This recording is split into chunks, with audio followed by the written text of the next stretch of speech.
Hello friends, ಇವತ್ತು ನಾನು explain ಮಾಡ್ತಾ ಇರೋ ಸಿನಿಮಾ ನಡನ ಸಂಭವಂ ಅಂತ. ಇದೊಂದು ಪೆಕ್ಯುಲಿಯರ್ ಸಿನಿಮಾ ಅಂತ ಹೇಳ್ಬೋದು. ಈ ಸಿನಿಮಾ ರಿಯಾಲಿಟಿಗೆ ಸಖತ್ ಕ್ಲೋಸ್ ಆಗಿದೆ. ಈ ಸಿನಿಮಾ ಒನ್ಲೈನ್ ಹೇಳಿದ್ರೆ ಅಷ್ಟೊಂದು ಇಂಟ್ರೆಸ್ಟಿಂಗ್ ಆಗಿರಲ್ಲ. ಅದರಿಂದ ಡೈರೆಕ್ಟ್ ಸಿನಿಮಾ ಒಳಗೆ ಹೋಗೋಣ. ಎಲ್ಲೂ ಸ್ಕಿಪ್ ಮಾಡದೆ ಕೊನೆವರೆಗೂ ನೋಡಿ. ಆ್ಯಂಡ್ ಇನ್ನೂ ಸಬ್ಸ್ಕ್ರೈಬ್ ಮಾಡ್ಕೊಳ್ಳದೆ ಇರೋರು ಸಬ್ಸ್ಕ್ರೈಬ್ ಮಾಡ್ಕೊಳ್ಳಿ. ಈ ರೀತಿ ಕಂಟೆಂಟ್ ನಮ್ಮ ಚಾನಲ್ ಬರ್ತಾ ಇರುತ್ತೆ ಅಂತ ಹೇಳ್ತಾ ಸ್ಟಾರ್ಟ್ ಮಾಡೋಣ. ಸಿನಿಮಾ ಫಸ್ಟ್ ಶಾಟ್ನಲ್ಲಿ ಒಂದು ಚಿಕ್ಕ ಹುಡುಗಿ ಬರ್ತಡೇ ನಡೀತಾ ಇದೆ. ಇಲ್ಲಿದಾರಲ್ಲ, ಇವ್ರ ಹೆಸರು ಅಜಿತ್, ಸಿನಿಮಾದ ಮೊದಲನೇ ಇಂಪಾರ್ಟೆಂಟ್ ಕ್ಯಾರೆಕ್ಟರ್. ಇದು ಇವ್ರ ವೈಫ್ ಧನ್ಯಾ. ಇವತ್ತು ಇವ್ರ ಮಗಳ ಬರ್ತಡೇನೆ ಸೆಲೆಬ್ರೇಟ್ ಮಾಡ್ತಾ ಇರೋದು. ಬರ್ತಡೇಗೆ ಕಾಲೋನಿ ಜನರೆಲ್ಲ ಬಂದಿದ್ದಾರೆ. ಬಂದಿರೋ ಜನಗಳಲ್ಲಿ ಒಬ್ರು ವೈಫ್ ಆ್ಯಂಡ್ ಹಸ್ಬೆಂಡ್ ಧನ್ಯಾನ ನೋಡಿ ಇವಳು ಯಾಕೋ ಸಂತೋಷವಾಗಿಲ್ಲ ಅಂತ ಕಾಣುತ್ತೆ, ತುಂಬಾ ಡಿಸ್ಸ್ಯಾಟಿಸ್ಫೈಡ್ ಆಗಿದ್ದಾಳೆ ಬದುಕ್ನಲ್ಲಿ ಅಂತ ಮಾತಾಡ್ತಾ ಇದ್ದಾರೆ. ಅದು ನಿಜಾನೇ. ಅಜಿತ್ ಮತ್ತು ಧನ್ಯಾ ವೈವಾಹಿಕ ಜೀವನ ಅಷ್ಟು ಚೆನ್ನಾಗಿಲ್ಲ. ಇಬ್ರು ಅಷ್ಟೊಂದು ಮಾತಾಡೋದು ಇಲ್ಲ. ಒಟ್ನಲ್ಲಿ ಧನ್ಯಾ ಮದುವೆ ಜೀವನ ಅವಳಿಗೆ ತುಂಬಾ ಬೇಸರ ತಂದಿದೆ. ಅದರಿಂದ ಮಗಳ ಬರ್ತಡೇ ದಿನವೂ ಅವಳು ಸಂತೋಷವಾಗಿರೋಕ್ಕಾಗ್ತಾ ಇಲ್ಲ. ಅಜಿತ್ಗೆ ಕಾಲೋನಿಯಲ್ಲಿ ತುಂಬಾ ಜನ ಫ್ರೆಂಡ್ಸ್ ಇರ್ತಾರೆ. ನೈಟ್ ಎಲ್ಲರೂ ಅಜಿತ್ ಮನೆಯ ಟೆರೆಸ್ನಲ್ಲಿ ಮೀಟ್ ಆಗಿ ಲೇಟ್ ನೈಟ್ವರೆಗೂ ಕುಡಿತಾ ಇರ್ತಾರೆ. ಇದರಿಂದ ಧನ್ಯಾ ಕೂಡ ಮಲ್ಕೊಳ್ಳೋ ಆಗಿಲ್ಲ. ಅಜಿತ್ ಕುಡಿದು ಅವಾಗವಾಗ ಅದ್ ತಗೋಬಾ ಅಂತ ಕೂಗ್ತಾ ಇರ್ತಾನೆ ಧನ್ಯಾನ. ಇದರಿಂದ ಧನ್ಯಾ ಆ ರಾತ್ರಿ ಪೂರ್ತಿ ಮಲ್ಕೊಳ್ಳೋದಕ್ಕೆ ಆಗ್ತಾ ಇರಲ್ಲ. ಇದರಿಂದ ಸ್ಟ್ರೆಸ್, ಆಂಗ್ಸೈಟಿ ಲೆವೆಲ್ ತುಂಬಾ ಜಾಸ್ತಿ ಆಗ್ತಾ ಇರುತ್ತೆ ಧನ್ಯಾಗೆ. ಇದು ಈಗಿರ್ಬೇಕಾದ್ರೆ ಅಜಿತ್ ಮನೆ ಪಕ್ಕದ ಮನೆಗೆ ಇಬ್ರು ಕಪಲ್ ಟೆನೆಂಟ್ ಆಗಿ ಬರ್ತಾರೆ. ಇವರ ಹೆಸರು ಶ್ರೀಕುಮಾರನ್ ಉನ್ನಿ. ಸಿನಿಮಾ ಮತ್ತೊಂದು ಇಂಪಾರ್ಟೆಂಟ್ ಕ್ಯಾರೆಕ್ಟರ್. ಇವರೊಬ್ರು ಮೆರೈನ್ ಇಂಜಿನಿಯರ್. ಅದರಿಂದ 6 ತಿಂಗಳು ಕೆಲಸದಲ್ಲೂ 6 ತಿಂಗಳು ಮನೆಯಲ್ಲೂ ಇರ್ತಾರೆ. ಈಗ ತಾನೇ 6 ತಿಂಗಳ ಕೆಲಸ ಮುಗ್ದಿರೋದ್ರಿಂದ ಮುಂದಿನ 6 ತಿಂಗಳವರೆಗೂ ಮನೆಯಲ್ಲೇ ಇರ್ತಾರೆ. ಅದರಿಂದ ಮನೆಯಲ್ಲಿ ಕುಕ್ ಮಾಡೋದು, ಮಗಳನ್ನ ನೋಡ್ಕೊಳ್ಳೋದು ಅಂತ ಎಲ್ಲ ಮನೆ ಕೆಲಸನೂ ತಾನೇ ಮಾಡ್ತಾರೆ. ಇವ್ರ ವೈಫ್ಗೆ ಯಾವ ಕೆಲಸನೂ ಮಾಡೋಕ್ ಬಿಡಲ್ಲ. ಹೀಗೆ ಹೊಸದಾಗಿ ಒಬ್ರು ಟೆನೆಂಟ್ ಬಂದಿದ್ದಾರೆ ಅಂತ ಕಾಲೋನಿಯ ಲೇಡೀಸ್ ಎಲ್ಲ ಮಾತಾಡ್ಕೋತಾರೆ. ಹಾಗೆ ಉನ್ನಿ ಅವರು ಮನೆಯಲ್ಲೇ ಇರೋದನ್ನ ನೋಡಿ ಇವರಿಗೆ ಕೆಲಸ ಕಾರ್ಯ ಏನೂ ಇಲ್ವಾ ಅಂತ ಒಬ್ರು ಕೇಳಿದಾಗ ಜೈಸಿ ಅನ್ನೋರು ಒಬ್ರು, ಉನ್ನಿ ಅವರು ಮೆರೈನ್ ಇಂಜಿನಿಯರ್, 6 ತಿಂಗಳು ಸಮುದ್ರದಲ್ಲೂ 6 ತಿಂಗಳು ಮನೆಯಲ್ಲೂ ಇರ್ತಾರೆ. ಇಲ್ಲಿ ನೋಡಿ ಅವರ ಇನ್ಸ್ಟಾಗ್ರಾಮ್ ಪ್ರೊಫೈಲ್ ಅಂತ ತೋರಿಸ್ತಾರೆ. ಉನ್ನಿ ಅವರಿಗೆ ಅವ್ರ ವೈಫ್ ವೆಜಿಟೇಬಲ್ಸ್ ತಗೊಳಕ್ ಹೇಳಿರ್ತಾರೆ. ಅದರಿಂದ ಮನೆ ಹತ್ತಿರ ಬಂದಿದ್ದ ವೆಜಿಟೇಬಲ್ಸ್ ಎಲ್ಲರ ಹತ್ರ ವೆಜಿಟೇಬಲ್ಸ್ ತಗೋತಾ ಇದ್ದಾನೆ. ಅಲ್ಲಿ ಕಾಲೋನಿ ಲೇಡೀಸ್ ಎಲ್ಲ ಇದ್ದಾರೆ. ಉನ್ನಿ ಅವರಿಗೆಲ್ಲ ಹಾಯ್ ಅಂತ ಹೇಳ್ತಾನೆ. ನಾವಿಲ್ಲಿಗೆ ಬಂದಿರೋ ಹೊಸ tenant, okay good day everyone ಅಂತ ಹೇಳ್ತಾನೆ. ಉನ್ನಿ ತುಂಬಾ ಫ್ರೆಂಡ್ಲಿ ಮ್ಯಾನರ್, ಮಕ್ಕಳು ದೊಡ್ಡವರು ಅಂತ ತುಂಬಾ ಬೇಗನೆ ಎಲ್ಲರ ಜೊತೆನೂ ತುಂಬಾ ಕ್ಲೋಸ್ ಆಗ್ಬಿಡ್ತಾನೆ. ಹಾಗೆ ಆ ಕಾಲೋನಿ ಲೇಡೀಸ್ಗಳ ಜೊತೆ ತುಂಬಾ ಕ್ಲೋಸ್ ಆಗ್ಬಿಡ್ತಾನೆ. 1-2 ಸಾರಿ ಧನ್ಯಾನೂ ಮಾತಾಡಿಸ್ತಾನೆ. ನಾವಿಲ್ಲಿಗೆ ಬಂದಿರೋ ಹೊಸ ಟೆನೆಂಟ್, ನಿಮ್ಮ ಹೆಸರು ಏನು ಅಂತ. ಅದಕ್ಕೆ ಅವಳು ನನ್ನ ಹೆಸರು ಧನ್ಯಾ, ಹೌಸ್ ವೈಫ್ ಅಂತ ಹೇಳಿರ್ತಾಳೆ. ಅದರಲ್ಲೂ ಉನ್ನಿ ತನ್ನ ಮಗಳಿಗೆ ಬೇಜಾರಾಗ್ತಿದೆ ಅಂತ ಮನೆ ಗಾರ್ಡನ್ನಲ್ಲೇ ಒಂದು ಉಯ್ಯಾಲೆ ಕಟ್ತಾನೆ. ಉನ್ನಿ ಮಗಳು ಚಕ್ಕಿ ಕಾಲೋನಿ ಮಕ್ಕಳನ್ನ ಫ್ರೆಂಡ್ಸ್ ಮಾಡ್ಕೊಳ್ಳೋದ್ರಿಂದ ಅವರು ಸಹ ಚಕ್ಕಿ ಜೊತೆ ಉಯ್ಯಾಲೆಯಲ್ಲಿ ಆಟ ಆಡ್ತಾ ಇರ್ತಾರೆ. ಇದರಿಂದ ಆ ಮಕ್ಕಳ ತಾಯಂದಿರು ಸಹ ಉನ್ನಿ ಮನೆ ಹತ್ರ ಸೇರ್ತಾರೆ, ಉನ್ನಿ ಜೊತೆ ಮಾತಾಡ್ತಾ ಇರ್ತಾರೆ. ಇದನ್ನೆಲ್ಲ ಲಿಂಕನ್ ಅನ್ನೋ ಅಜಿತ್ ಫ್ರೆಂಡ್ ಅಬ್ಸರ್ವ್ ಮಾಡ್ತಾ ಇದ್ದಾನೆ. ಇವತ್ತು ಕಾಲೋನಿಯಲ್ಲಿ ಒಂದು ಆನ್ಯುವಲ್ ಡೇ ಫಂಕ್ಷನ್ ಇಟ್ಕೊಂಡಿದ್ದಾರೆ. ಅಜಿತ್ ಮನೆಯಲ್ಲಿ ಎಲ್ಲರೂ ಗ್ಯಾದರ್ ಆಗಿ ಡ್ರಿಂಕ್ ಮಾಡೋಕ್ ಸ್ಟಾರ್ಟ್ ಮಾಡಿದ್ದಾರೆ. ಆಗ ಲಿಂಕನ್ ಉನ್ನಿ ಬಗ್ಗೆ ತನ್ನ ಸ್ನೇಹಿತರ ಹತ್ರ ಹೇಳ್ತಾ ಇದ್ದಾನೆ. ಹೊಸ್ದಾಗಿ ಬಂದಿದ್ದಾನಲ್ಲ, ಅವನ ನಡವಳಿಕೆ ಯಾಕೋ ನನಗೆ ಇಷ್ಟ ಆಗ್ತಾ ಇಲ್ಲ. ಎಲ್ಲಾ ಲೇಡೀಸ್ ಜೊತೆನೂ ತುಂಬಾ ಚೆನ್ನಾಗಿ ಮಾತಾಡ್ತಾ ಇದ್ದಾನೆ. ಅದರಲ್ಲೂ ಈ ವಿಡಿಯೋ ನೋಡಿ ನಿಮ್ಗೆ ಅವನ ಬಗ್ಗೆ ಗೊತ್ತಾಗುತ್ತೆ ಅಂತ ಜೈಸಿ ಉನ್ನಿ ಮನೆಯೊಳಗೆ ಹೋಗಿದ್ದನ್ನ ಲಿಂಕನ್ ವಿಡಿಯೋ ಮಾಡಿ ತಂದು ತೋರಿಸ್ತಾ ಇದ್ದಾನೆ. ಅದ್ರಲ್ಲಿ ಬೇರೆ ವಿವೇಕ್ ವೈಫ್ ಫೋಟೋಗೆ ಉನ್ನಿ ಲೈಕ್ ಮಾಡಿರೋದನ್ನ ವಿವೇಕ್ ನೋಡ್ತಾನೆ. ಇದರಿಂದ ಉನ್ನಿ ಸರಿ ಇಲ್ಲ, ಎಲ್ಲಾ ಲೇಡೀಸ್ನು ತನ್ನ ಕಡೆ ಎಳ್ಕೊಳ್ಳೋಕ್ ನೋಡ್ತಾ ಇದ್ದಾನೆ ಅನ್ನೋ ಅಭಿಪ್ರಾಯ ಎಲ್ಲರಲ್ಲೂ ಬರುತ್ತೆ. ಉನ್ನಿ ವೈಫ್ ಅಜಿತ್ ಮತ್ತು ಅವ್ರ ಫ್ರೆಂಡ್ನ ನೋಡಿ ನೀನ್ ಅವ್ರ ಜೊತೆ ಸೇರ್ಬೋದಲ್ಲ ಅಂತ ಉನ್ನಿನ ಕೇಳ್ತಾಳೆ. ಅದಕ್ಕೆ ಉನ್ನಿ, ಆ ರೀತಿ ಏನಿಲ್ಲ, ಅವ್ರ ವೈಬ್ಗೂ ನನ್ನ ವೈಬ್ಗೂ ಸೆಟ್ ಆಗಲ್ಲ ಅಷ್ಟೇ, ಸರಿ ನೀನ್ ಮಲ್ಕೋ ಅಂತ ಕಿಚನ್ಗೆ ಬಂದು ಕಾಕ್ಟೇಲ್ ಪ್ರಿಪೇರ್ ಮಾಡ್ತಾ ಇದ್ದಾನೆ. ಧನ್ಯಾ ಕರ್ಟನ್ ಕ್ಲೋಸ್ ಮಾಡೋಕೆ ಅಂತ ಬಂದು ಉನ್ನಿನ ನೋಡ್ತಾಳೆ. ಉನ್ನಿಗೆ ಕಾಲ್ ಮಾಡ್ತಾಳೆ. ಏನು ಉನ್ನಿ ಸರ್, ಏನ್ ಮಾಡ್ತಾ ಇದ್ದೀರಾ ಅಂತ. ಆಗ್ಲೇ ನಮಗೂ ಗೊತ್ತಾಗೋದು ಧನ್ಯಾಗೆ ಉನ್ನಿ ನಂಬರ್ ಸಿಕ್ಕಿದೆ, ಅದರಿಂದ ಈಗ ಕಾಲ್ ಮಾಡಿದಾಳೆ ಅಂತ. ಉನ್ನಿ, ಏನಿಲ್ಲ, ಕಾಕ್ಟೈಲ್ ಕುಡಿತಾ ಇದ್ದೆ, ಯಾಕೆ ಇನ್ನೂ ಮಲಗಿಲ್ವಾ ಅಂತಾನೆ. ಅದಕ್ಕೆ ಧನ್ಯಾ, ನಾನು ಹೇಗೆ ಮಲ್ಕೊಳ್ಳೋಕೆ ಸಾಧ್ಯ, ಇನ್ನೂ ಅಜಿತ್ ಅವ್ರ ಫ್ರೆಂಡ್ಸ್ ಜೊತೆ ಕುಡಿತಾ ಇದ್ದಾರೆ, ನನ್ನ ಮಧ್ಯ ಅವಾಗವಾಗ ಕೂಗ್ತಾರೆ, ನಾನು ಬೆಳಿಗ್ಗೆವರೆಗೂ ಮಲ್ಕೊಳ್ಳೋದಕ್ಕೆ ಆಗಲ್ಲ ಅಂತ ತನ್ನ ಸ್ಟ್ರೆಸ್ ಬಗ್ಗೆ ಹೇಳ್ತಾಳೆ. ಅದಕ್ಕೆ ಉನ್ನಿ, ನೀನು ಕೌನ್ಸಿಲಿಂಗ್ ತಗೊಂಡ್ರೆ ಬಹುಶಃ ನಿನ್ನ ಸ್ಟ್ರೆಸ್ ಕಡಿಮೆ ಆಗ್ಬಹುದು, ಅಜಿತ್ನು ನಿನ್ ಜೊತೆ ಕರ್ಕೊಂಡು ಹೋಗು ಅಂತಾನೆ. ಅದಕ್ಕೆ ಧನ್ಯಾ, ಇಲ್ಲ ಕೌನ್ಸಿಲಿಂಗ್ ಎಲ್ಲ ಸರಿ ಬರಲ್ಲ ಅಂತಾಳೆ. ಅದಕ್ಕೆ ಉನ್ನಿ, ಸ್ಟ್ರೆಸ್ನ ಕಡಿಮೆ ಮಾಡಬೇಕು ಅಂತ ಅಂದ್ರೆ ನಮ್ಮ ಬಾಡಿಯಲ್ಲಿ ಹ್ಯಾಪಿ ಹಾರ್ಮೋನ್ಸ್ ಜಾಸ್ತಿ ಆಗಬೇಕು ಅಂತ, ಹ್ಯಾಪಿ ಹಾರ್ಮೋನ್ಸ್ನ ಹೇಗೆ ನಮ್ಮ ಬಾಡಿಯಲ್ಲಿ ಜಾಸ್ತಿ ಮಾಡೋದು ಅಂತ ಉನ್ನಿ ಎಕ್ಸ್ಪ್ಲೈನ್ ಮಾಡ್ತಾನೆ. ಆ ಸೀನ್ ಅಲ್ಲಿಗೆ ಕಟ್ ಆಗುತ್ತೆ. ಅಜಿತ್ ತನ್ನ ಫ್ರೆಂಡ್ಸ್ ಜೊತೆ ಕುಡಿದು ಎಲ್ಲರನ್ನ ಮನೆ ಕಳಿಸಿ ತನ್ನ ಮನೆ ಒಳಗೆ ಬರ್ತಾನೆ. ತನ್ನ ರೂಮಿಂದ ಉನ್ನಿ ಯಾರ ಜೊತೆನೋ ಮಾತಾಡ್ತಾ ಇರೋದನ್ನ ನೋಡ್ತಾನೆ. ಹಾಗೆ ಕೆಳಗೆ ಬಂದು ನೋಡಿದ್ರೆ ಧನ್ಯಾ ತನ್ನ ಫೋನ್ನ ಹಿಡ್ಕೊಂಡು ಕಿಚನ್ ಕಡೆಗೆ ಹೋಗ್ತಾ ಇದ್ದಾಳೆ. ಇದರಿಂದ ಅಜಿತ್ಗೆ ಸ್ವಲ್ಪ ಅನುಮಾನ ಬರುತ್ತೆ. ಫ್ರೆಂಡ್ಸ್ ಎಲ್ಲ ಗ್ಯಾದರ್ ಆದಾಗ ಈ ಉನ್ನಿನ ನಮ್ಮ ಕಾಲೋನಿಯಿಂದ ಓಡಿಸ್ಬೇಕು. ಅವನ್ ಮತ್ತೆ ಯಾವ್ದಾದ್ರು ಲೇಡೀಸ್ ಜೊತೆ ತನ್ನ ಮನೆಯಲ್ಲಿರೋದು ಕಂಡು ಬರಲಿ, ನಾನೇ ಅವನನ್ನ ಒಡೆದು ಈ ಕಾಲೋನಿಯಿಂದ ಹೊರಗಾಗ್ತೀನಿ ಅಂತ ಮಾತಾಡ್ತಾ ಇದ್ದಾನೆ. ಅದೇ ರೀತಿ ಒಂದಿನ ಅಶ್ವತಿ ಅನ್ನೋ ಹುಡುಗಿ ಬುಕ್ ಸೇಲ್ ಮಾಡೋದಕ್ಕೆ ಅಂತ ಆ ಕಾಲೋನಿಗೆ ಬರ್ತಾಳೆ. ಉನ್ನಿ ಹೊರಗಡೆ ನಿಂತಿರೋದನ್ನ ನೋಡಿ ಅವ್ರ ಹತ್ರ ಬುಕ್ ಸೇಲ್ ಮಾಡೋದಕ್ಕೆ ಹೋಗ್ತಾಳೆ. ಉನ್ನಿಗೆ ಬುಕ್ ತಗೊಳ್ಳೋ ಇಂಟ್ರೆಸ್ಟ್ ಏನೂ ಇರೋದಿಲ್ಲ, ಆದ್ರೆ ಮಗಳು ಫೋರ್ಸ್ ಮಾಡಿದ್ಲು ಅಂತ ಒಂದು ಎನ್ಸೈಕ್ಲೋಪೀಡಿಯಾನ ತಗೋತಾನೆ. ಹಾಗೆ ಅಶ್ವತಿ, ಸರ್ ನೀವೇನು ಅಂದ್ಕೊಳ್ಳಲ್ಲ ಅಂತ ಅಂದ್ರೆ ನಿಮ್ಮ ಮನೆ ಟಾಯ್ಲೆಟ್ನ ಯೂಸ್ ಮಾಡ್ಬೋದಾ ನಾನು ಅಂತ ಕೇಳ್ತಾಳೆ. ಅದಕ್ಕೆ ಉನ್ನಿ ಸರಿ ಆಯ್ತು ಒಳಗಡೆ ಬನ್ನಿ ಅಂತ ಕರ್ಕೊಂಡು ಹೋಗ್ತಾನೆ. ಅದನ್ನ ನೋಡಿ ತಪ್ಪಾಗಿ ತಿಳ್ಕೊಂಡ ಲಿಂಕನ್ ಅದನ್ನ ವಿಡಿಯೋ ಮಾಡಿ ಅದನ್ನ ತಂದು ಅಜಿತ್ಗೆ ತೋರಿಸ್ತಾನೆ.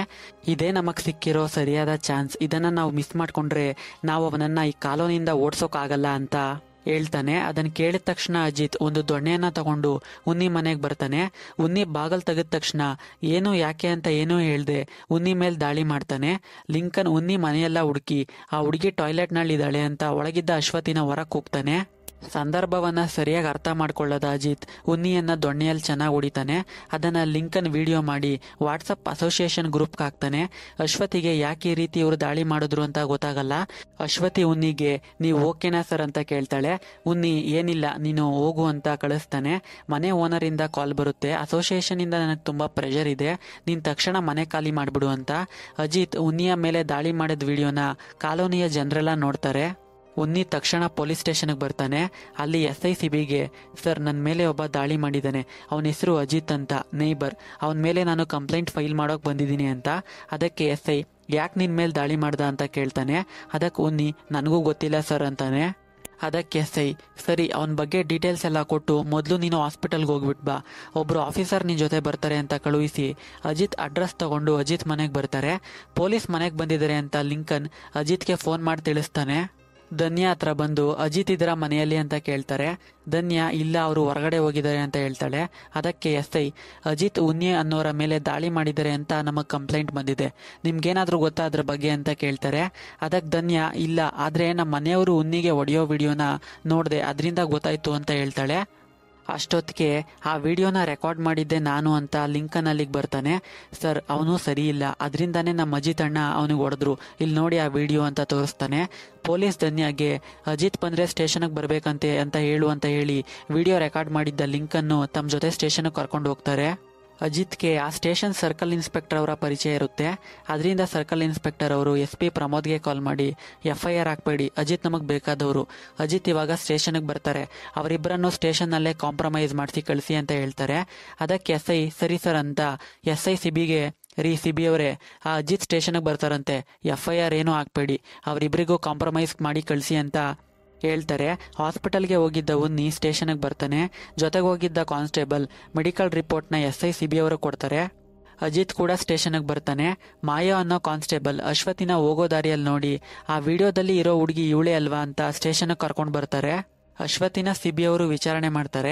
ನೀನು ಸೇಲ್ಸ್ ಗರ್ಲ್ ಅಲ್ವಮ್ಮ, ಅಲ್ಲಿ ಕುತ್ಕೊಂಡಿದ್ದಾರಲ್ಲ ಅವ್ರು ನಿನಗೆ ಗೊತ್ತಾ ಅಂತ ಉನ್ನಿ ಬಗ್ಗೆ ಕೇಳ್ತಾರೆ. ಅದಕ್ಕೆ ಅಶ್ವತಿ ಸರ್ ನನಗೆ ಫುಡ್ ಪಾಯ್ಸನ್ ಆಗೋಗಿದೆ ಅನ್ಸುತ್ತೆ, ಅದರಿಂದ ಆ ಕಾಲೋನಿ ಜನರಿಗೆಲ್ಲ ನಿಮ್ಮ ಟಾಯ್ಲೆಟ್ನ ಯೂಸ್ ಮಾಡ್ಬೋದಾ ಅಂತ ಕೇಳಿದೆ, ಬಟ್ ಯಾರೂ ಹೆಲ್ಪ್ ಮಾಡಲಿಲ್ಲ, ಬಟ್ ಅವರು ನನಗೆ ಹೆಲ್ಪ್ ಮಾಡಿದ್ರು, ನಾನು ಟಾಯ್ಲೆಟ್ನಲ್ಲಿರುವಾಗ ಇವ್ರು ಬಂದು ಅವರನ್ನು ಹೊಡೆಯೋದಕ್ಕೆ ಸ್ಟಾರ್ಟ್ ಮಾಡಿದ್ರು ಅಂತ ಅಜಿತ್ ಕಡೆಗೂ ಮತ್ತು ಅದನ್ನು ಇವರು ವಿಡಿಯೋ ಮಾಡಿದ್ರು ಅಂತ ಲಿಂಕನ್ ಕಡೆಗೂ ಕೈ ತೋರಿಸ್ತಾಳೆ. ಅದಕ್ಕೆ ಸಿಬಿ ಸರಿ ಆಯ್ತು ನೀನು ಹೊರಗಡೆ ಇರಮ್ಮ ಅಂತ ಅಶ್ವತಿನ ಕಳಿಸಿ ಏನ್ರಿ ಇದಕ್ಕೆಲ್ಲ ಏನಂತೀರಾ, ನೀವೇನೇನೋ ಊಹೆ ಮಾಡ್ಕೊಂಡು ಒಬ್ಬನ ಮೇಲೆ ಕೈ ಮಾಡ್ತೀರಾ ಅಂದಾಗ ಅಜಿತ್ ಸರ್ ಇದು ಅದಲ್ಲ, ಆ ಉನ್ನಿ ನನ್ನ ಹೆಂಡತಿ ಜೊತೆ ತಪ್ಪಾಗಿ ಬಿಹೇವ್ ಮಾಡಿದ್ದಾನೆ, ಅದಕ್ಕೆ ಅವನನ್ನ ನಾನು ಹೊಡೆದೆ ಅಂತಾನೆ. ಅದಕ್ಕೆ ಸಿಬಿ ನಿನ್ನ ಹೆಂಡತಿ ಜೊತೆ ಮಿಸ್ಬಿಹೇವ್ ಮಾಡಿದ್ರೆ ಅವಳು ಬಂದು ಕಂಪ್ಲೇಂಟ್ ಕೊಡಬೇಕು, ನಾವೆಲ್ಲ ಯಾಕಿರೋದು, ನಿನ್ನ ಹೆಂಡತಿನ ಸ್ಟೇಷನ್ಗೆ ಕೂಗು, ನಾನೇ ಅವಳ ಹತ್ರ ಮಾತಾಡ್ತೀನಿ ಅಂತಾನೆ. ಅಜಿತ್ ಧನ್ಯಾಗೆ ಕಾಲ್ ಮಾಡಿ ಕೂಗ್ತಾನೆ. ಧನ್ಯಾ ಸ್ಟೇಷನ್ಗೆ ಬರ್ತಾಳೆ. ಲಿಂಕನ್ ವಿವೇಕ್ ಹತ್ರ ಲೋ ವಿವೇಕ್, ಅಜಿತ್ ಅಣ್ಣ ಆ ಉನ್ನಿ ಧನ್ಯಾ ಜೊತೆ ಮಿಸ್ಬಿಹೇವ್ ಮಾಡ್ದ ಅಂತ ಹೇಳ್ತಾ ಇದ್ರು, ಅದ್ರ ಬಗ್ಗೆ ನಿನಗೇನಾದ್ರೂ ಗೊತ್ತೇನೋ ಅಂತ ಕೇಳಿದಾಗ ವಿವೇಕ್ ಅವನ ಫೋನ್ನ ಕೊಟ್ಟು ಈ ರೆಕಾರ್ಡಿಂಗ್ನ ಕೇಳು ಅಂತಾನೆ. ಪೊಲೀಸ್ ಧನ್ಯಾನ ವಿಚಾರಣೆ ಮಾಡ್ತಾ ಇದ್ದಾರೆ. ಏನಮ್ಮ ನಿನ್ ಗಂಡ ಹೇಳ್ತಾ ಇರೋದು ನಿಜಾನಾ, ನಿನ್ ಜೊತೆ ಆ ಉನ್ನಿ ಮಿಸ್ಬಿಹೇವ್ ಮಾಡ್ದ ಅಂತ ಹೇಳ್ತಾ ಇದ್ದಾನೆ, ಅದು ನಿಜಾನಾ ಅಂತ ಕೇಳ್ತಾರೆ. ಅದಕ್ಕೆ ಅಜಿತ್ ಸರ್ ಅದು ಅವಳಿಗೆ ಗೊತ್ತಿಲ್ಲ ಅಂತಾನೆ. ಅದಕ್ಕೆ ಸಿಬಿ ಏನೋ ಅವಳ ಜೊತೆ ಮಿಸ್ಬಿಹೇವ್ ಮಾಡಿರೋದು ಅವಳಿಗೆ ಗೊತ್ತಿಲ್ವಾ ಅಂತ ಕೇಳ್ತಾರೆ. ಈ ಕಡೆ ಧನ್ಯಾ ಏನೂ ಮಾತಾಡ್ತಾ ಇಲ್ಲ. ಅದಕ್ಕೆ ಸಿಬಿ ಅವರು ನೋಡಮ್ಮ ನೀನೇನು ಮಾತಾಡ್ಲಿಲ್ಲ ಅಂತ ಅಂದ್ರೆ ಆ ಉನ್ನಿ ಕಂಪ್ಲೇಂಟ್ ಇಂದ ನಿನ್ ಗಂಡನ ರಿಮಾಂಡ್ಗೆ ತಗೋಬೇಕಾಗುತ್ತೆ ಅಂತಾರೆ. ಅದಕ್ಕೆ ಲಿಂಕನ್ ಸರ್ ತಗೊಳ್ಳಿ ಸರ್ ಇದೊಂದು ರೆಕಾರ್ಡಿಂಗ್ ಕೇಳಿ, ಆಮೇಲೆ ನಿಮ್ಗೆಲ್ಲ ಗೊತ್ತಾಗುತ್ತೆ ಅಂತಾನೆ. ಆ ರೆಕಾರ್ಡಿಂಗ್ ನಲ್ಲಿ ಏನಿರುತ್ತೆ ಅಂತ ಅಂದ್ರೆ ಒಂದಿನ ವಿವೇಕ್ ಅಜಿತ್ಗೆ ಕಾಲ್ ಮಾಡಿ, ಅಜಿತ್ ಅಣ್ಣ ನಿಮ್ಮ ಮನೆಗೆ ನನ್ನ ಹೆಂಡತಿ ಬಂದ್ಲಾ ಅಂತಾನೆ. ಅದಕ್ಕೆ ಅಜಿತ್ ಹೌದು ಈಗ ತಾನೇ ಬಂದ್ಲು ಅನ್ನೋಕೆ, ಅಜಿತ್ ಅಣ್ಣ ನಾನು ಸರಿಯಾಗೇ ಇದ್ದೀನಿ, ನಾನು ಹುಚ್ಚ ಅಲ್ಲ, ನಿನ್ನ ಹೆಂಡತಿಗೆ ಹೇಳು, ನನ್ನ ಹೆಂಡತಿಗೆ ದಿನ ನಿನ್ನ ಗಂಡನ ಕೌನ್ಸಿಲಿಂಗ್ ಕರ್ಕೊಂಡು ಹೋಗು ಅಂತ ಅಡ್ವೈಸ್ ಮಾಡ್ತಾ ಇದ್ದಾರೆ. ನಿನಗೆ ಡೌಟ್ ಇದ್ರೆ ಅವರಿಬ್ರು ಈಗ ಕಿಚನ್ನಲ್ಲಿ ಇದ್ರ ಬಗ್ಗೆನೇ ಡಿಸ್ಕಸ್ ಮಾಡ್ತಾ ಇರ್ತಾರೆ, ನೀನು ಹೋಗಿ ಕೇಳಿಸ್ಕೊ ಅಂತಾನೆ. ಅದಕ್ಕೆ ಅಜಿತ್ ನನಗೇನೂ ಡೌಟ್ ಇಲ್ಲ, ಈಗೇನು ನಿನ್ನ ಡೌಟ್ ಕ್ಲಾರಿಫೈ ಆಗಬೇಕಲ್ವಾ, ಲೈನ್ನಲ್ಲೇ ಇರುವಂತ ಕಿಚನ್ಗೆ ಹೋಗಿ ತನ್ನ ಫೋನ್ನ ಅಲ್ಲೇ ಇಟ್ಟು ಬರ್ತಾನೆ. ಅದನ್ನು ಗಮನಿಸದ ಧನ್ಯ ವಿವೇಕ್ ಹೆಂಡತಿ ಜೊತೆ ಮಾತಾಡ್ತಾ ಇದ್ದಾಳೆ. ಇವರಿಬ್ರು ಸ್ವಲ್ಪ ಪ್ರೈವೇಟ್ ಮ್ಯಾಟರ್ಸ್ ಬಗ್ಗೆ ಮಾತಾಡ್ತಾ ಇದ್ದಾರೆ. ವಿವೇಕ್ ಹೆಂಡತಿ ನನಗೆ ತೃಪ್ತಿ ಸಿಗ್ಲಿಲ್ಲ ಅಂತ ಅಂದ್ರೆ ಸೆಲ್ಫ್ ಸ್ಯಾಟಿಸ್ಫ್ಯಾಕ್ಷನ್ ಮಾಡ್ಕೋತೀನಿ ಅಂತ ಪ್ರೈವೇಟ್ ಆಗಿ ಮಾತಾಡ್ತಾ ಇದ್ದಾರೆ. ಅದಕ್ಕೆ ಧನ್ಯ ನನಗೆ ಇದ್ರ ಬಗ್ಗೆ ಎಲ್ಲ ಗೊತ್ತಿರಲಿಲ್ಲ, ಇತ್ತೀಚೆಗೆ ಒಬ್ರು ಹೇಳಿದ್ರು ನನಗೆ ಆಂಗ್ಸೈಟಿ ಸ್ವಲ್ಪ ಜಾಸ್ತಿ ಅಲ್ವಾ ಅದರಿಂದ ಅಂತಾಳೆ. ಅದಕ್ಕೆ ವಿವೇಕ್ ಹೆಂಡತಿ ಯಾರು ಡಾಕ್ಟರಾ ಅಂತ ಕೇಳ್ತಾಳೆ. ಅದಕ್ಕೆ ಧನ್ಯ ಇಲ್ಲ ನಮ್ಮ ಪಕ್ಕದ ಮನೆಯ ಉನ್ನಿಯವರು ಅಂತ ಹೇಳ್ತಾಳೆ. ಅದನ್ನೆಲ್ಲ ವಿವೇಕ್ ಕಾಲ್ ರೆಕಾರ್ಡಿಂಗ್ ಮಾಡಿಕೊಂಡು ಅಜಿತ್ಗೆ ವಾಟ್ಸಪ್ನಲ್ಲಿ ಕಳಿಸ್ತಾನೆ. ಅಜಿತ್ ಏನಪ್ಪ ನಿನ್ನ ಡೌಟ್ ಎಲ್ಲ ಕ್ಲಿಯರ್ ಆಯ್ತಾ ಅಂತ ಅಂದರೆ ವಿವೇಕ್ ನಂದಿರಲಿ ನಿಮ್ಗೊಂದು ರೆಕಾರ್ಡಿಂಗ್ ಕಳಿಸಿದ್ದೀನಿ ಅದನ್ನು ಮೊದಲು ಕೇಳಿ ಅಂತಾನೆ. ಅದನ್ನು ಕೇಳಿ ಅಜಿತ್ಗೆ ತುಂಬ ಕೋಪ ಬರುತ್ತೆ. ಅದೇ ಸಮಯಕ್ಕೆ ಲಿಂಕನ್ ಬಂದು ಉನ್ನಿ ಸೇಲ್ಸ್ ಗರ್ಲ್ನ ತನ್ನ ಮನೆಯೊಳಗೆ ಕರ್ಕೊಂಡೋದ ಅನ್ನೋಕ್ಕೂ ಅದಕ್ಕೂ ಸರಿಯಾಗಿ ಅಜಿತ್ ಉನ್ನಿ ಮನೆಗೆ ಹೋಗಿ ಅವನ ಮೇಲೆ ದಾಳಿ ಮಾಡ್ತಾನೆ. ಇದನ್ನೆಲ್ಲ ಕೇಳಿದ ಸಿಬಿ ಈಗೇನ್ ಮಾಡೋದು ಅಂತ ಧನ್ಯ ಹತ್ರ, ನೋಡಮ್ಮ ಈಗೇನ್ ಮಾಡೋದು ಹೇಳು, ನಿನಗೆ ಆ ಉನ್ನಿ ಮೇಲೆ ಏನಾದರೂ ಕಂಪ್ಲೇಂಟ್ ಇದೆಯಾ ಅಂತ ಕೇಳ್ತಾನೆ. ಅದಕ್ಕೆ ಧನ್ಯ ಸರ್ ನನಗೆ ಅವ್ರ ಮೇಲೆ ಯಾವ ಕಂಪ್ಲೇಂಟು ಇಲ್ಲ, ಇದನ್ನ ಯಾಕೆ ಇಷ್ಟೊಂದು ಕಾಂಪ್ಲಿಕೇಟ್ ಮಾಡ್ತಾ ಇದ್ದೀರಾ, ನನ್ನ ಹಸ್ಬೆಂಡ್ ಒಂದು ಸಾರಿ ಕೇಳಿದ್ರೆ ಇದು ಇಲ್ಲಿಗೆ ಮುಗಿಯುತ್ತೆ ಅಲ್ವಾ ಅಂತ ಹೇಳ್ತಾಳೆ. ಅದಕ್ಕೆ ಸಿಬಿ ಸರಿ ನೀವು ಹೊರಗಡೆ ಇರಿ ನಾನು ಕೂಗ್ತೀನಿ ಅಂತ SP ಕಾಲ್ ಮಾಡಿ, ಸರ್ ಧನ್ಯ ಅವರು ಉನ್ನಿ ಮೇಲೆ ಯಾವ ಕಂಪ್ಲೇಂಟು ಇಲ್ಲ ಅಂತ ಹೇಳ್ತಾ ಇದ್ದಾರೆ, ನೀವು ಇಲ್ಲಿಗೆ ಬಂದರೆ ಸರಿ ಹೋಗುತ್ತೆ ಅಂತಾನೆ. ಅದಕ್ಕೆ SP ಸರಿ ಆಯಿತು ನಾನು ಅಲ್ಲಿಗೆ ಬರ್ತೀನಿ ಅಂತ ಸ್ಟೇಷನ್ಗೆ ಬರ್ತಾರೆ. ಅಷ್ಟೊತ್ತಿಗೆ ಸ್ಟೇಷನ್ನಲ್ಲಿ ಇನ್ವೆಸ್ಟಿಗೇಟ್ ಮಾಡ್ತಿದ್ದ ಒಬ್ಬ ತಪ್ಪಿಸ್ಕೊಂಡಿರ್ತಾನೆ. ಅಲ್ಲಿ ಕೆಲವು ಪಾರ್ಟಿಯವ್ರು ಬಂದು ಪ್ರೊಟೆಸ್ಟ್ ಕೂಡ ಮಾಡಿರ್ತಾರೆ, ನಮ್ಮ ಪಾರ್ಟಿಯವ್ರನ್ನ ಹೊರಗೆ ಬಿಡಿ ಅಂತ. ಅದನ್ನೆಲ್ಲ SP ತಿಳ್ಕೊಂಡ್ರು, ಏನ್ರಿ ನಾನಿಲ್ಲ ಅಂತ ಅಂದರೆ ನಿಮಗೆ ಸ್ಟೇಷನ್ ಮೇಂಟೈನ್ ಮಾಡೋಕೆ ಬರಲ್ವಾ, ಒಬ್ಬ ಇಲ್ಲಿಂದ ತಪ್ಪಿಸ್ಕೊಂಡು ಹೋಗಿದ್ದಾನೆ, ಮೇಲಾಧಿಕಾರಿಗಳಿಂದ ಪ್ರೆಷರ್ ಕೂಡ ಇದೆ, CCTV ಚೆಕ್ ಮಾಡಿ ಅವನು ಎಲ್ಲಿದ್ದಾನೆ ಅಂತ ತಿಳ್ಕೊಂಡು ಅವನ ಹಿಡೀರಿ ಬೇಗ. ಹಾಗೆ ಅಜಿತ್ ಕೇಸ್ ಏನಾಯಿತು ಅವ್ರ ವೈಫ್ನ ಕೂಗಿ ಅಂತಾರೆ. ಧನ್ಯ ಒಳಗೆ ಬರ್ತಾಳೆ. ಸರ್ ನನಗೆ ಉನ್ನಿಯವ್ರ ಮೇಲೆ ಯಾವ ಕಂಪ್ಲೇಂಟು ಇಲ್ಲ, ನನ್ನ ಯಾಕೆ ಇಲ್ಲಿವರೆಗೂ ಇಲ್ಲಿ ಇರಿಸ್ಕೊಂಡಿದ್ದೀರಾ ಅಂತ ಕೇಳ್ತಾ ಇದ್ದಾಳೆ. ಅದಕ್ಕೆ SP ಅದನ್ನೆಲ್ಲ ನೀವು ನಿಮ್ಮ ಹಸ್ಬೆಂಡ್ನೇ ಕೇಳಬೇಕು, ಅವರು ಉನ್ನಿಯವರು ನಿಮ್ಮ ಜೊತೆ ತಪ್ಪಾಗಿ ಬಿಹೇವ್ ಮಾಡಿದ್ದಾರೆ ಅಂತ ಹೇಳಿರೋದಕ್ಕೆ ನೀವು ಇನ್ನೂ ಇಲ್ಲಿರೋದು ಅಂತ ಹೇಳ್ತಾ ಇದ್ದಾರೆ. ಅದನ್ನೆಲ್ಲ ನೋಡಿ ಉನ್ನಿ ಒಳಗೆ ಬಂದು SP ಹತ್ರ, ಸರ್ ನಾನು ಕೊಟ್ಟಿದ್ದ ಕಂಪ್ಲೇಂಟ್ನ ವಾಪಸ್ ತಗೋತೀನಿ, ಇದರಿಂದ ನೀವು ಇನ್ನೊಬ್ಬರನ್ನ ಎದುರಿಸೋದೇನೋ ಬೇಡ, ನಾನು ನನ್ನ ಕಂಪ್ಲೇಂಟ್ನ ವಾಪಸ್ ತಗೋತೀನಿ ಅಂತಾನೆ. ಅದಕ್ಕೆ SP ನಿಮಗೆ ಯಾವ ಕಂಪ್ಲೇಂಟ್ ಇಲ್ಲ ಅಂದಮೇಲೆ ನಮಗೇನು, ಸರಿ ಹಾಗಾದರೆ ಒಂದು ಸ್ಟೇಟ್ಮೆಂಟ್ ಕೊಟ್ಬಿಟ್ಟು ನೀವು ಹೋಗ್ಬೋದು ಅಂತ ಹೇಳ್ತಾರೆ. ಅಜಿತ್ ಒಳಗಡೆ ಬರ್ತಾನೆ. ನೀನು ಮನೆಗೆ ಹೋಗು ಬರ್ತೀನಿ ಅಂತ ಧನ್ಯನ ಕಳಿಸಿ, ನಾನೇ ಸರ್ ಅಜಿತ್, ಸರ್ಕಲ್ ಇನ್ಸ್ಪೆಕ್ಟ್ರು ನಮಗೆ ತುಂಬ ಬೇಕಾಗಿರೋರು, ನೀವು ಬಂದಮೇಲೆ ನೋಡಿ ಕೆಲಸ ಮುಗ್ದಿದ್ದು, ನಾನು ನಿಮ್ಮನ್ನು ನಿಮ್ಮ ಕ್ವಾರ್ಟರ್ಸ್ನಲ್ಲಿ ಬಂದು ನೋಡ್ತೀನಿ, ಇಬ್ಬರು ಡ್ರಿಂಕ್ ಮಾಡೋಣ ಅಂತ ಹೇಳ್ತಾನೆ. ಅದನ್ನು ಕೇಳಿ SP ಅಜಿತ್ ಕಪಾಲಕ್ಕೆ ಒಂದು ಬಾರಿಸಿ, ಪೊಲೀಸ್ ಅಂದರೆ ಏನು ಅಂದ್ಕೊಂಡಿದ್ಯಾ, ನೀನು ಹೇಳೋ ಹಾಗೆ ಕೇಳೋರು ಅಂತ ಅಂದ್ಕೊಂಡಿದ್ಯಾ, ಮರ್ಯಾದೆಯಿಂದ ನಿನ್ನ ಹೆಂಡ್ತಿನ ಕರ್ಕೊಂಡು ಮನೆಗೆ ಹೋಗು ಅಂತಾನೆ. SP ಅಜಿತ್ ಕಪಾಲಕ್ಕೆ ಹೊಡೆದಿದ್ದನ್ನು ಉನ್ನಿ ನೋಡ್ತಾನೆ. ಧನ್ಯ ಮನೆಗೆ ಬರ್ತಾಳೆ. ಹಿಂದೇನೆ ಅಜಿತ್ ಕೂಡ ಮನೆಗೆ ಬರ್ತಾನೆ. ತುಂಬ ಕೋಪದಲ್ಲಿದ್ದಾನೆ ಅಜಿತ್. ಬಂದವನು ಧನ್ಯನ ಹಿಡ್ಕೊಂಡು ಹೊಡಿತಾ ಇದ್ದಾನೆ. ನಿನಗೆಷ್ಟು ಧೈರ್ಯ ಅವನ ಜೊತೆ ಫೋನ್ನಲ್ಲಿ ಈ ಥರ ಎಲ್ಲ ಮಾತಾಡೋಕೆ ಅಂತ. ಉನ್ನಿ ಕೂಡ ಮನೆಗೆ ಬರ್ತಾನೆ. ಉನ್ನಿ ವೈಫ್ ಎಲ್ಲ ಓಕೆನಾ ಅಂತ ಕೇಳ್ತಾಳೆ. ಅಜಿತ್ ಧನ್ಯನ ಟಾರ್ಚರ್ ಮಾಡ್ತಾ ಇರೋದು ಕಾಲೋನಿ ಪೂರ ಕೇಳ್ತಾ ಇದೆ. ಉನ್ನಿ ಊಟ ಮಾಡಿ ಹೊರಗೆ ಬರ್ತಾನೆ. ಚಕ್ಕಿ ಅಜಿತ್ ಧನ್ಯಾಳಿಗೆ ಹೊಡೆಯೋದನ್ನ ಕೇಳಿಸ್ಕೊಂಡು ಅಳ್ತಾ ಇದ್ದಾಳೆ. ಉನ್ನಿ ಗಂಡ ಹೆಂಡತಿ ಜಗಳದಲ್ಲಿ ತಲೆ ಹಾಕ್ಬಾರ್ದು ಅಂತ ಅಂದ್ಕೊಂಡಿರ್ತಾನೆ, ಆದರೂ ಅವನ ಕೈಲಿ ಸಹಿಸೋಕ್ಕಾಗಲ್ಲ. ಅಜಿತ್ ಮನೆಗೆ ಬರ್ತಾನೆ. ಧನ್ಯಾ ರೂಮ್ ಬೋಲ್ಟ್ ಹಾಕೊಂಡು ಮಗುವನ್ನ ಕರ್ಕೊಂಡು ಒಳಗಿದ್ದಾಳೆ. ಉನ್ನಿ ಅಜಿತ್ಗೆ ನಿನಗೆ ಪೊಲೀಸ್ ಹೊಡೆದಿದ್ದು ಸಾಕಾಗ್ಲಿಲ್ವಾ, ಇದೇ ರೀತಿ ಮಾಡ್ತಾ ಇದ್ರೆ ನಿನ್ ಕೈಕಾಲು ಮುರಿಬೇಕಾಗುತ್ತೆ ಅಂತಾನೆ. ಅದನ್ನು ಕೇಳಿ ಅಜಿತ್ ಉನ್ನಿನ ಹೊಡಿಯೋಕೆ ಬರ್ತಾನೆ. ಉನ್ನಿ ಅಲ್ಲಿಂದ ಓಡ್ಕೊಂಡು ತನ್ನ ಮನೆಗೆ ಬರ್ತಾನೆ. ಅಜಿತ್ ಉನ್ನಿನ ಚೇಸ್ ಮಾಡಿಕೊಂಡು ಉನ್ನಿ ಮನೆಯೊಳಗೆ ಬರ್ತಾನೆ. ಉನ್ನಿ ಡೋರ್ ಬೋಲ್ಟ್ ಹಾಕಿ ಅಜಿತ್ ಉನ್ನಿಗೆ ದೊಣ್ಣೆಯಲ್ಲಿ ಹೊಡೆದಂಗೆ ಈಗ ಉನ್ನಿ ಅಜಿತ್ಗೆ ಒಂದು ದೊಣ್ಣೆಯನ್ನ ತಗೊಂಡು ಹೊಡಿತಾನೆ. ಉನ್ನಿ ವೈಫ್ ಪೊಲೀಸಿಗೆ ಫೋನ್ ಮಾಡಿರ್ತಾಳೆ. ಪೊಲೀಸ್ ಬರುತ್ತೆ. ಉನ್ನಿ ಡೋರ್ ಓಪನ್ ಮಾಡ್ತಾನೆ. ಏನು ನೀವಿಬ್ಬರು ಒಳಗಿದ್ದೀರಾ ಅಂತ ಕೇಳ್ತಾರೆ. ಅದಕ್ಕೆ ಉನ್ನಿ ನಾನು ಕಂಪ್ಲೇಂಟ್ ವಾಪಸ್ ತಗೊಂಡಲ್ಲ, ಅದಕ್ಕೆ ಥ್ಯಾಂಕ್ಸ್ ಹೇಳೋಕೆ ಬಂದಿದ್ದಾರೆ ಅಜಿತ್ ಅವರು ಅಂತಾನೆ. ಹಾಗಾದರೆ ನಿಮ್ಮಿಬ್ಬರಿಗೂ ಯಾವ ಪ್ರಾಬ್ಲಮ್ಮು ಇಲ್ವಾ, ಸರಿ ಹಾಗಾದರೆ ನಾವು ಬರ್ತೀವಿ ಅಂತ ಹೊರಡ್ತಾರೆ. ಅಜಿತ್ ಮನೆಗೆ ಬರ್ತಾನೆ. ಆದರೆ ಧನ್ಯ ತನ್ನ ಮಗು ಕರ್ಕೊಂಡು ತನ್ನ ತವರು ಮನೆಗೆ ಹೊರಟೋಗ್ತಾಳೆ. ಸ್ವಲ್ಪ ದಿನಗಳು ಕಳೆದ ಮೇಲೆ ಧನ್ಯ ಮಗಳ ಬರ್ತಡೆಗೆ ಉನ್ನಿ ಮತ್ತು ಅವ್ರ ವೈಫ್ ಬರ್ತಾರೆ. ಧನ್ಯ ತನ್ನ ತವರು ಮನೆಯಲ್ಲೇ ಮಗಳ ಬರ್ತಡೇ ಮಾಡ್ತಾಳೆ. ಈಗ ಧನ್ಯ ಮಗಳ ಸ್ಕೂಲಿಗೆ ಹತ್ರ ಆಗೋ ರೀತಿ ಒಂದು ಮನೆ ಬಾಡಿಗೆಗೆ ತಗೊಂಡು ಅಲ್ಲಿಂದಾನೇ ಆಫೀಸ್ಗೆ ಹೋಗ್ತಾ ಇದ್ದೀನಿ ಅಂತ ಉನ್ನಿ ಮತ್ತು ಅವನ ವೈಫ್ಗೆ ತಿಳಿಸ್ತಾಳೆ. ಉನ್ನಿ ಅಜಿತ್ ನಿನಗೆ ಕಾಲ್ ಮಾಡ್ತಾ ಇದ್ದಾನ ಅಂತ ಕೇಳೋಕೆ ಅದಕ್ಕೆ ಧನ್ಯ ಹೌದು ಆಗಾಗ ಮಗಳನ್ನ ನೋಡೋಕ್ಕೂ ಬರ್ತಾ ಇರ್ತಾರೆ ಅಂತಾಳೆ. ಅದಕ್ಕೆ ಉನ್ನಿ ಯಾವುದೇ ಆತುರದ ಡೆಸಿಷನ್ ತಗೋಬೇಡ ಅಂತ ಹೇಳಿ ಅಲ್ಲಿಂದ ತನ್ನ ವೈಫ್ನ ಕರ್ಕೊಂಡು ಹೋಗ್ತಾನೆ. ಈಗ ಉನ್ನಿ ಇಷ್ಟು ನಡೆದ ಮೇಲೂ ಆ ಕಾಲೋನಿಯಲ್ಲಿ ಯಾಕಿರಬೇಕು ಅಂತ ಬೇರೆ ಏರಿಯಾಗೆ ಶಿಫ್ಟ್ ಆಗಿ ಹೋಗ್ತಾರೆ. ಹಾಗೆ ಚಕ್ಕಿ ಸ್ಕೂಲ್ ಕೂಡ ಚೇಂಜ್ ಆಗುತ್ತೆ. ಅದಕ್ಕೆ ಚಕ್ಕಿ ಉನ್ನಿಗೆ ಅಪ್ಪ ನನಗಿಲ್ಲಿ ತುಂಬ ಜನ ಫ್ರೆಂಡ್ಸ್ ಆಗಿದ್ದಾರೆ, ಪ್ಲೀಸ್ ಮತ್ತೆ ಸ್ಕೂಲ್ ಚೇಂಜ್ ಮಾಡಬೇಡಿ ಅಂತ ಹೇಳ್ತಾಳೆ. ಅದಕ್ಕೆ ಉನ್ನಿ ಮಗಳ ಕಡೆ ನೋಡಿಕೊಂಡು ನಾಟಿ ಗರ್ಲ್ ಅಂತ ನಗ್ತಾನೆ. ಅಲ್ಲಿಗೆ ಸಿನಿಮಾ ಎಂಡ್ ಆಗುತ್ತೆ. ಈ ಸಿನಿಮಾ ಬಗ್ಗೆ ನನ್ನ ಅಭಿಪ್ರಾಯ ಕೇಳಿದ್ರೆ ಪ್ರಪಂಚದಲ್ಲಿ ಇರೋ ಜನ ಎಲ್ಲ ಒಂದೇ ಥರ ಇರ್ತಾರ? ಇಲ್ಲ ಅಲ್ವಾ? ಹಾಗೆ ಇಲ್ಲಿ ಅಜಿತ್ ಮತ್ತೆ ಉನ್ನಿ ಒಬ್ರಿಗೊಬ್ರು ತುಂಬ ಆಪೋಸಿಟ್ ಆಗಿರೋ ಕ್ಯಾರೆಕ್ಟರ್ಸ್. ಕೆಲವೊಂದು ವಿಷಯನ ನಾವು ಹೇಗೆ ಆಕ್ಸೆಪ್ಟ್ ಮಾಡ್ತೀವಿ ಅನ್ನೋದು ತುಂಬ ಮುಖ್ಯ. ಇಲ್ಲಿ ಉನ್ನಿ ರೀತಿಯ ಜನರು ಇರ್ತಾರೆ, ಹಾಗೆ ಅಜಿತ್ ರೀತಿಯ ಜನರು ಇರ್ತಾರೆ. ಉನ್ನಿ ಧನ್ಯ ಜೊತೆ ಮಾತ್ರ ಅಲ್ಲ, ಎಲ್ಲರ ಜೊತೆನೂ ಅಷ್ಟೇ ಫ್ರೆಂಡ್ಲಿಯಾಗಿ ಮಾತಾಡೋ ವ್ಯಕ್ತಿ. ಅವನು ಕೌನ್ಸಿಲಿಂಗ್ ಬಗ್ಗೆ ಮಾತಾಡಬೇಕಾದ್ರೆ ಈ ರೀತಿ ಪ್ರೈವೇಟ್ ಮ್ಯಾಟರ್ಸ್, ಅದೇ ಸೆಲ್ಫ್ ಸ್ಯಾಟಿಸ್ಫ್ಯಾಕ್ಷನ್ ಬಗ್ಗೆ ಹೇಳಿರೋದು ಸತ್ಯ. ಅದು ಅವನು ಫ್ರೆಂಡ್ಲಿಯಾಗಿ ಹೇಳಿದ್ರು ಆ ವಿಷಯ ಅಜಿತ್ಗೆ ತಪ್ಪಾಗಿ ಕಾಣುತ್ತೆ.